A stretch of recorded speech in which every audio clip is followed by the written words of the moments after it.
बिहार चुनाव के नतीजों से एनडीए गदगद है तो महागठबंधन में अब एक दूसरे की कमियों पर घमासान बढ़ता जा रहा है। इस बार 2 सीटों पर सिमटने वाली सीपीआई-एमएल ने बड़ा दावा किया है। पार्टी के सीनियर नेता दीपांकर भट्टाचार्य ने कहा कि मुस्लिम डिप्टी सीएम की घोषणा नहीं करना भारी पड़ा है। मुस्लिम वोटर्स के बीच महागठबंधन को लेकर गलत मैसेज किया। महागठबंधन में कहाँ कमी रह गई, क्या ये भी आप लोगों ने देखा होगा? चूंकि जो तालमेल की कमी थी, टिकटों के बंटवारे में देरी जो हुई, डिप्टी सीएम को लेकर जो बातें आई, क्या इसका असर आपको लगता है? बिल्कुल कुछ कुछ है, लेकिन हम कह रहे हैं कि ये सारे को जोड़ लीजिए तब भी 200 सीट नहीं होता है एनडीए के लिए।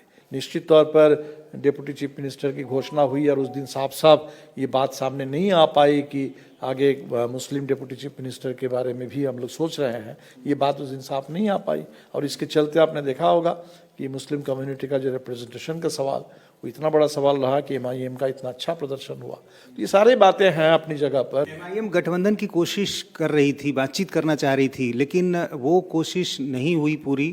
तो क्या आपको लगता है इसका भी एक गलत मैसेज क्या है? अब उससे भी ज़्यादा मुझे लगता है कि जो डिप्टी चीफ मिनिस्टर वाली जो बात हुई और उस समय जो जिस तरीके से एक भ्रम की स्थिति पैदा हुई, उससे शायद और ज़्यादा हुआ है। लेकिन कुल मिलाकर के तो ऐसी बात है जिसमें पूरे गठबंधन को ही विचार करना होगा। आप लोगों ने तो ये शायद कहा भी था कि हम मुस्लिम डिप्टी सीएम करेंगे, हुआ क्यों नहीं? बाद में बात आई। उस दिन बहुत साफ तौर पर ये बात सामने नहीं आ पाई थी। किसी का नाम भी सामने नहीं आया ना? नाम तो खैर छोड़िए, लेकिन उस दिन ये बात भी बहुत स्पष्ट नहीं हो पाई थी।